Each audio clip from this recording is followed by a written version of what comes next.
नाज़रीन आदाब, न्यूज़ 18 में आपका खैर मकदम और आप देख रहे हैं खबर दोपहर। आज खबर दोपहर में हम बात करेंगे ईवीएम पर।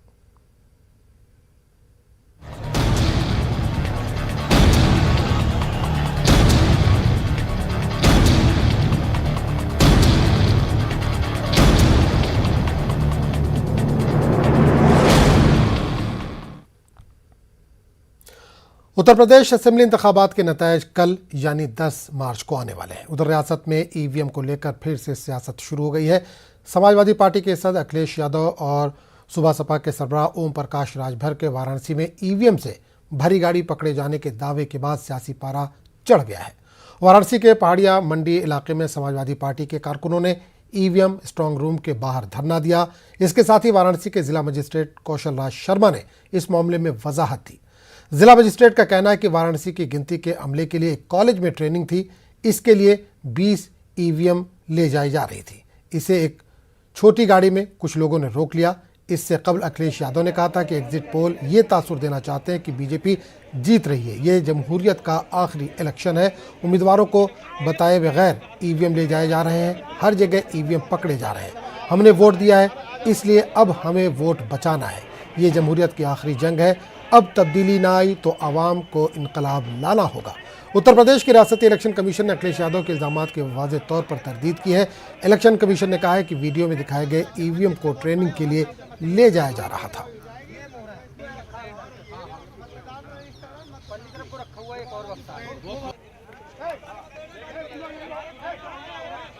तो अब तस्वीरों में भी देख सकते हैं, लगातार बनारस में कल रात से ही हंगामा जारी रहा। ईवीएम पकड़े जाने के बाद जो समाजवादी पार्टी के कारकुन थे उन्होंने हंगामा किया। पुलिस को काफ़ी मशक्क़त करनी पड़ी थी और बिलाखिर जो डीएम है उन्होंने आके यहाँ पर सफाई दी कि ये ट्रेनिंग के लिए ले जाई जा रही थी। आपको बता दें कि 10 मार्च को यानी कल वोटों की गिनती होने वाली है और उससे एक दिन कबल कल रात से यानी कि हंगामा वहाँ पर लगातार जारी है ईवीएम को लेकर। इसके अलावा भी कई जगहों से खबरें आ रही, बरेली से भी कुछ खबरें आई हैं।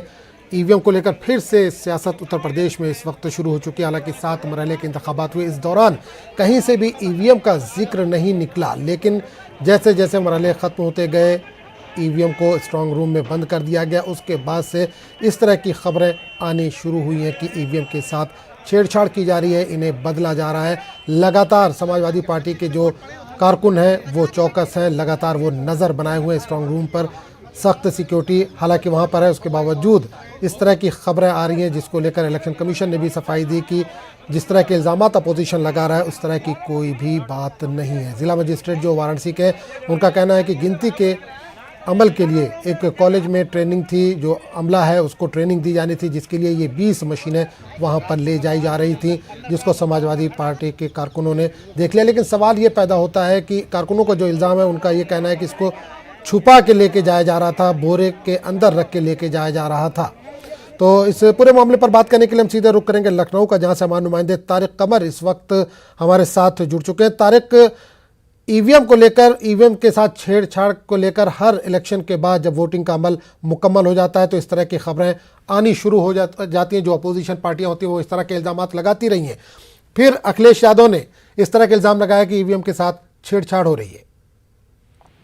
देखिए, जहाँ तक छेड़छाड़ का ताल्लुक है तो जब एक बात तो ये होती है आदम कि जबानी कुछ कहा जा रहा है और वही से इल्ज़ाम तराशियों पर मबनी है। लेकिन देखिए, कुछ मनाजिर ऐसे देखने को जरूर मिल रहे हैं जिसमें कोई भी ज़ी-शऊर इंसान ये फैसला करने पर मजबूर हो जाएगा कि आखिर इसका सबब क्या है, और अगर किसी भी ऐसी हसास मशीन का, ईवीएम का बिलखुसूस कोई मूवमेंट हो रहा है तो उसकी पहले से इत्तला बाकायदा तौर पर, तहरीरी तौर पर क्यों नहीं है, या जिम्मेदार अफसरान उससे क्यों वाकिफ नहीं है। तो देखिए, जो इल्ज़ाम तराशियां हैं जाहिर है कि वो हमेशा से होती रही हैं, हमेशा से इल्ज़ाम लगाए जाते रहे हैं। लेकिन कहीं ना कहीं ये वीडियो वायरल का सिस्टम है, इसने ये भी वाज़ेह कर दिया है कि इल्ज़ाम किस हद तक सही या गलत है इसका फैसला आप खुद भी कर सकते हैं और जो भी लोग हैं वो देख कर सकते हैं। अच्छा, ये भी नहीं है कि देखिए वीडियो कोई मतलब उसमें कोई तरतीब दिया जा रहा हो या बाकायदा तौर पर जैसा कुछ बनाया जाता है ऐसे उसको वायरल कर दिया जाता है। तो कहीं ना कहीं देखिए कुछ सच्चाइयाँ होती हैं, कुछ इल्ज़ाम की शिद्दत भी होती है। और देखिए, एक बुनियादी बात आजम मैं बता दूं आपको कि ताल्लुक किसी भी शख्स का किसी भी सियासी जमात से हो, लेकिन अब लोग, एक बात तो साफ हो गई है कि किसी भी मौजू पर एतराफ़ करने को तैयार नहीं है, चाहे उनकी गलती हो या ना हो। वो हमेशा से सिर्फ उस तरदीदी अमल में दिखाई देते हैं। ताल्लुक किसी भी जमात से हो, अगर कोई इल्जाम किसी पर लगाया जाता है तो बजाय इसके कि वो हकायक की बुनियाद पर उसको कबूल करें, उसकी तरदीद शुरू हो जाती है। तो देखिए, ये जो अपने आप में जरूरत इजहार है या जरूरत अखलाक है, इसका कहीं फुकदान सियासी रहनुमाओं में भी देखा जा रहा है। वो मानने को अब जैसे ही अखिलेश यादव के बयानात आए हैं, जैसे ही समाजवादी पार्टी के बयानात आए हैं, तो एक बयान भी हमें दूसरी बरतर इख्तियार जमात की जानिब से ऐसा नहीं देखा गया है कि साहब हम इसमें तो ये कर रहे हैं, या तो ये नहीं है कि ये हार का जो है ये वो है, मतलब खौफ, उसकी वजह से ऐसा किया जा रहा है। देखिए, कहीं ना कहीं जिम्मेदारी अखलाकी तौर पर आयद हो जाती है कि आप पूरे मंजरनामे को देखिए, समझिए, और फिर जो आइन और दस्तूर की रोशनी में जो कदम उठाए जा सकते हैं वो उठाने जाने चाहिए। तो देखिए, ये इल्जामात तो सिर्फ बरतर इख्तियार जमात पर ही नहीं लग रहे हैं, बल्कि इल्जामात का सिलसिला इलेक्शन कमीशन तक पहुंचा है। बिल्कुल। और तो ये बड़ा बहुत हसास मौजू है, और इस हसास मौजू को आइन और दस्तूर की रोशनी में जिम्मेदार अरबाब बिल्कुल बिल्कुल। आरजेडी ने भी कहा है कि ईसी जो है वो इलेक्शन कमीशन जिंदा मुर्दा आयोग है। बड़ा इल्जाम लगा है अपोजिशन की तरफ से बिहार में, क्योंकि इलेक्शन हुए थे वहां पर भी इस तरह की बात उठी थी कि ईवीएम यहां पर भी खराब हुए हैं या इस तरह की गड़बड़ी छेड़छाड़ बिहार में भी की गई है। इलेक्शन में बहुत ज्यादा इस तरह की खबर आई थी, और आरजेडी की तरफ से ये जो ट्वीट आया है वो उसमें यही कहा गया ईसी जो है वो जिंदा मुर्दा आयोग है। तो बड़ा सवाल आयोग पर भी लगा है। देखिए, एक अहम इदारा जाहिर है, एक ऐसी एजेंसी के जिस पर तमाम आइन और जमहूर में यकीन रखने वाले लोगों को यकीन करना चाहिए, और यकीन लोग कर भी रहे हैं। लेकिन देखिए, ये यकीन जब कहीं टूटता है, कहीं एतमाद बिखरता है, तो उसके पीछे कोई ना कोई मंजरनामा ऐसा जरूर होता है आजम, कि जो लोग ये सोचने पर मजबूर हो जाते हैं कि आखिर इन लोगों के सामने, इतने जिम्मेदार एजेंसी से जुड़े लोगों के सामने, इदारों से जुड़े लोगों के सामने बिलखुसूस क्या ऐसी कौन सी मजबूरियां हो सकती हैं। तो देखिए, एक बाकायदा तौर पर, तहरीरी तौर पर बार बार मुत्तला किया जा रहा है तो कोई जवाब नहीं दिया जा रहा है।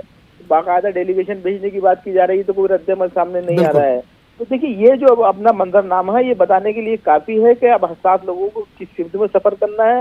क्योंकि देखिए, मामला आइन और जमहूर और दस्तूर का है, तो दस्तूरी उसमें बहुत ज्यादा मुदाखलत की गुंजाइश नहीं होती है।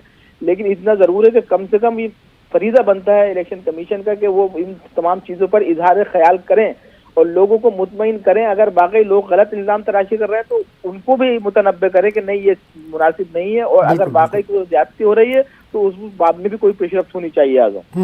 बिल्कुल। तारिक, एक चीज़ यहाँ पर और जानना चाहेंगे कि वाराणसी के जो कमिश्नर हैं उन्होंने कहा था कि ईवीएम को लेकर जो प्रोटोकॉल होना चाहिए था वो नहीं हुआ, उसको फॉलो नहीं किया गया।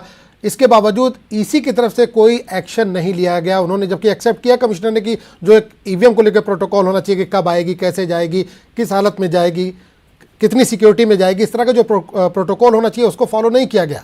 उसके बावजूद इलेक्शन कमीशन मुतमईन नजर आ रहा है। बहुत अहम सवाल आपने उठाया है आजम ये, और देखिए, अहम जो सवाल है ये उसी बुनियाद पर है कि एक जिम्मेदार अफसर वो इस बात की वजाहत चाहता है कि आखिर करें तो क्या करें। तो देखिए, ये इस सवाल के पीछे का जो मंजरनामा है वो अपने आप में बहुत चौंकाने वाला है कि आखिर कौन दबाव में है और कौन ये सब हिकमत अमली वजह कर रहा है। क्या ऐसा कोई ऐसी, इसके पीछे कौन सी ऐसी सियासत है, कौन से ऐसे अवामिल हैं जो मतलब एडमिनिस्ट्रेशन के जिम्मेदार लोग खुद को मजबूर पाते हैं। और देखिए, बुनियादी सवाल यही है कि एक मतलब ईवीएम जैसी, मतलब जिसमें लोगों की किस्मत के फैसले होने, जिसमें मुल्क की किस्मत का, रियासत की किस्मत का फैसला बंद कर दिया गया है, जिसमें हजारों लाखों लोगों के तमाम जज्बात जुड़े हुए हैं, अगर उसमें उस मामले में इतनी लापरवाही है तो आप सोचिए कि आखिर लोग फिर किस पर यकीन करेंगे, किस पर एतमाद करेंगे।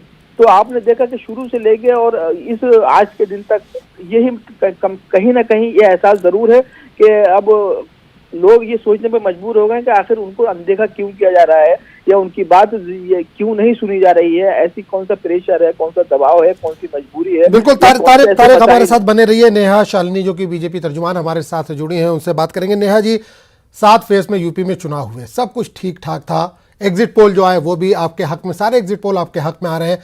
तो चलते चलते जो आखिरी मरहला है उसके बाद आप लोगों ने क्यों परेशान कर रखा है अपोजिशन को? आजम जी, ये तो उल्टा चोर कोतवाल को डांटे। परेशान इन लोगों ने कर रखा है समाजवादी पार्टी की तरफ से। आप देखिए, कल भी एक वीडियो वायरल हुआ है बहुत सारे चैनल्स में, जिसमें साफ दिखाते हैं गिद्ध की तरह इनके जो कार्यकर्ता हैं वो ईवीएम पे नजर बनाए हुए हैं, दूरबीन लेके चेक कर रहे हैं। ठीक है, हमें कोई परेशानी नहीं, क्योंकि हम तो वैसे भी जो न्यायिक प्रक्रिया है या एक जो सामाजिक प्रक्रिया होती है उसके हिसाब से चलते हैं। हम कभी भी ये इन लोगों की आदत है, हमने पहले ही कहा था ईवीएम पे ब्लेमिंग जो है वो हर पार्टी, आप देखिए जब ये इलेक्शन हुए थे बंगाल के, तब भी ममता जी ने बड़ा शोर मचाया था, ईवीएम से छेड़छाड़ हुई है, ईवीएम से बेईमानी हुई है। और जब वो जीत गई तो मुझे लगता है उनको रिजाइन कर देना चाहिए था, उनको कहना चाहिए था दोबारा से इलेक्शन करवाओ, क्योंकि ईवीएम से तो बेईमानी हुई थी। तो ये आज हर पार्टी ने ट्रेंड बना लिया है कि पहले हम जैसी हमारे खिलाफ आएंगे नतीजे, जैसे एग्जिट पोल आ रहे हैं सब में दिख रहा है समाजवादी पार्टी या बसपा पार्टी या कांग्रेस, कहीं इनका जो है नामो निशान नहीं है। बीजेपी को अच्छी जिसे कहते हैं विनिंग पार्टी है, तो इन लोगों को अब मिर्चे पेट दर्द हो रहा है कि क्या ब्लेम करे, तो ले दे के एक ईवीएम उनको बनता है। कल एक न्यूज चैनल में साफ दिखाया कि ईवीएम की मशीनों पर इनके कार्यकर्ता जाके झपट्टा मारते हैं और उसके बाद बोलते हैं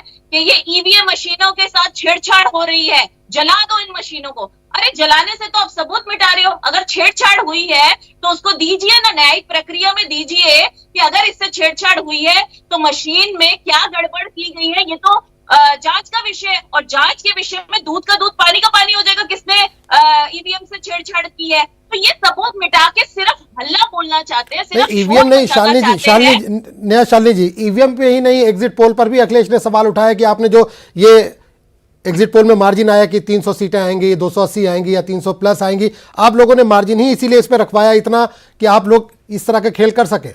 अखिलेश ने ये भी इल्जाम लगाया।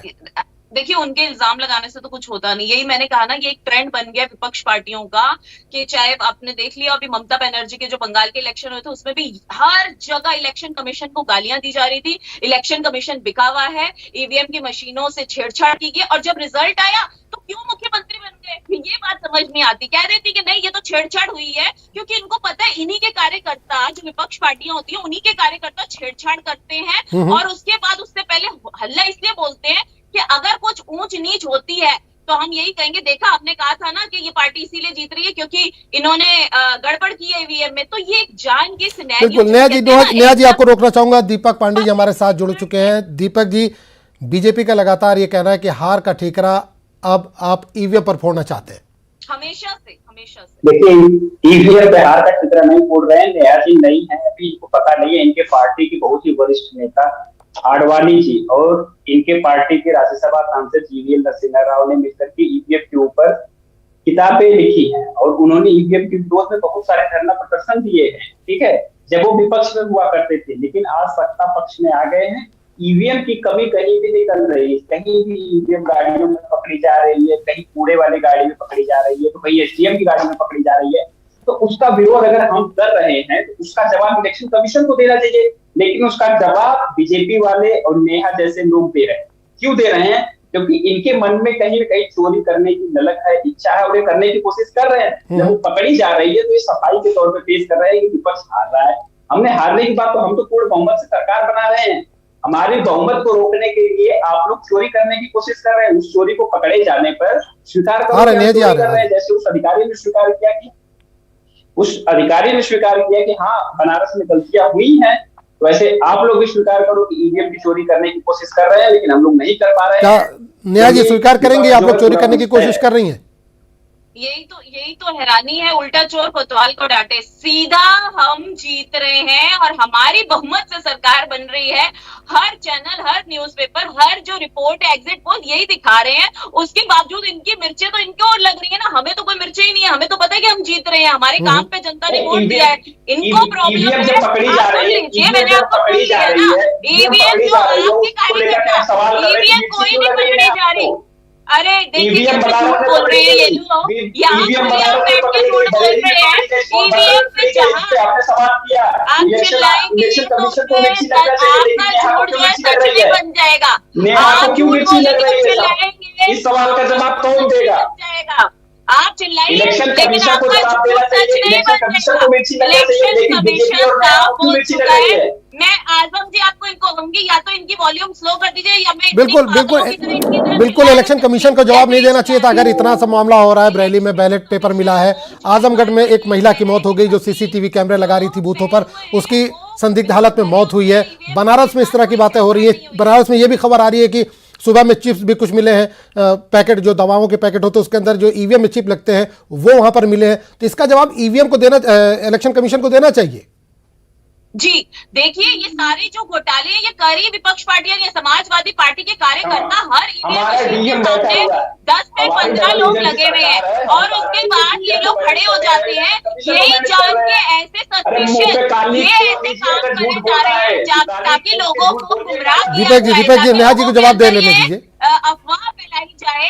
ये लोग खुद ऐसे कर रहे हैं, ये जान के ईवीएम की मशीनों के पास जाते हैं, उन्हें पकड़ते हैं। अरे एक जगह से दूसरी जगह ईवीएम की मशीनें जाएंगी नहीं, लेकिन जैसे जाते हैं ये जान के अपने सवाल नेहा जी, सवाल यही है कि प्रोटोकॉल, जो प्रोटोकॉल है ईवीएम को लेकर उसको फॉलो नहीं किया जा रहा है। बनारस के जो कमिश्नर है उन्होंने भी इसको एक्सेप्ट किया है। ये लोग नहीं कर रहे, नहीं ये अगर यहाँ से वहां ट्रेनिंग के लिए जाया जा रहा था तो बोरे में छिपा के क्यों ले जाया जा रहा था?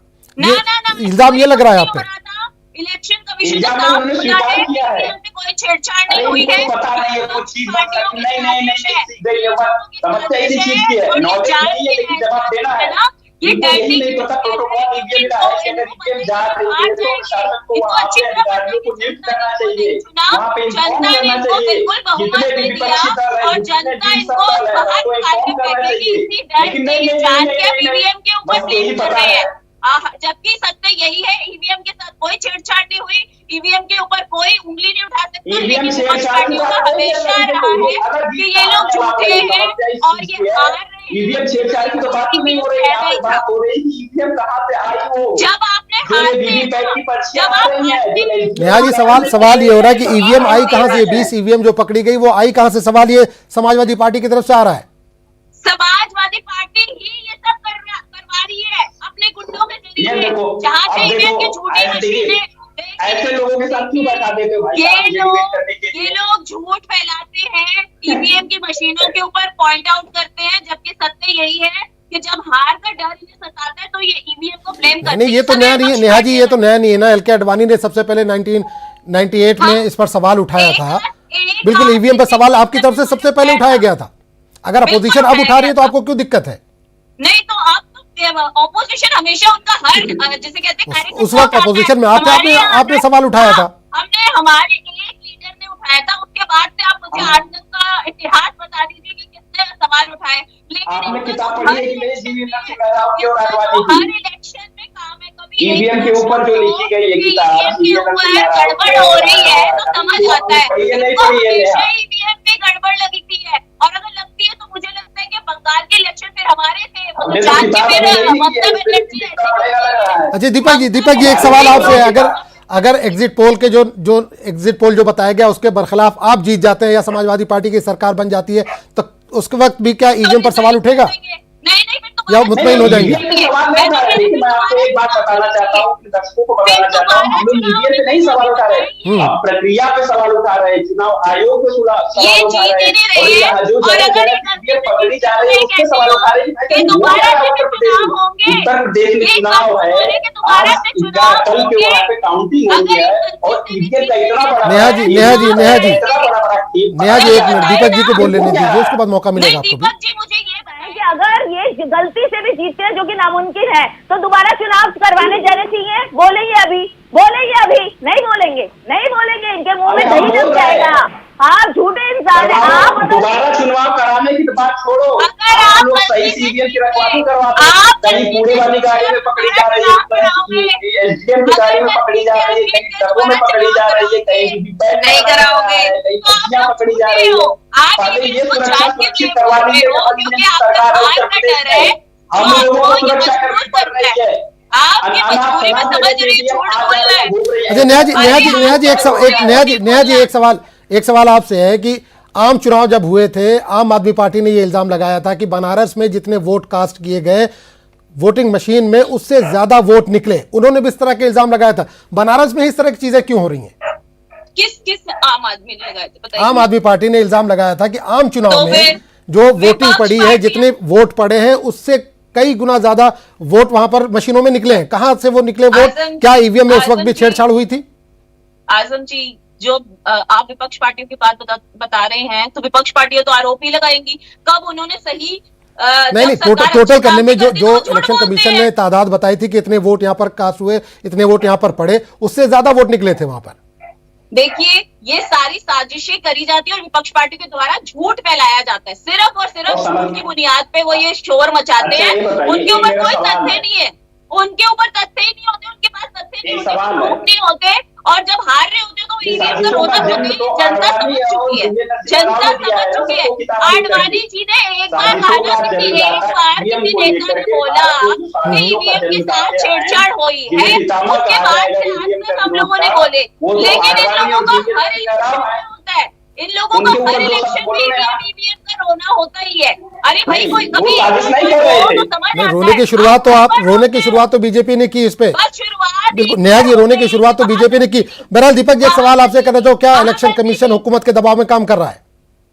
बिल्कुल, देखिए आपने देखा होगा, नेहा जी एक मिनट दीपक जी बोले। चुनावी प्रक्रिया शुरू होती है तो इलेक्शन कमीशन के जो चीफ ऑफिसर होते हैं उनको कभी ऑडी, कभी मर्सिडीज, कभी BMW में घुमाने की कोशिश की जाती है। जब हम लोग हल्ला करते हैं तो वो निकल करके दूसरी गाड़ी से पीछे के दरवाजा से भाग जाते हैं। तो ये तो प्रक्रिया वहीं से बाधित की जाती है। इनके जो IAS अधिकारी हैं, जिनके ऊपर हम लोगों ने खुले सबूत के साथ इलेक्शन कमीशन को दावे किए थे कि ये अधिकारी सत्ता पक्ष में दबाव में काम कर रहा है, हमने बखूबी सबूत के साथ इलेक्शन कमीशन जब नहीं संज्ञान लेता है तो हमें कहना पड़ता है कि इलेक्शन कमीशन भी सत्ता के पक्ष में जा रहा है या तो उसके दबाव में काम कर रहा है। क्योंकि आपने देखा पुलिस अधिकारी चुनाव लड़ जा रहे हैं तो हम नहीं कह सकते कि पुलिस अधिकारी सत्ता से मिले हुए हैं।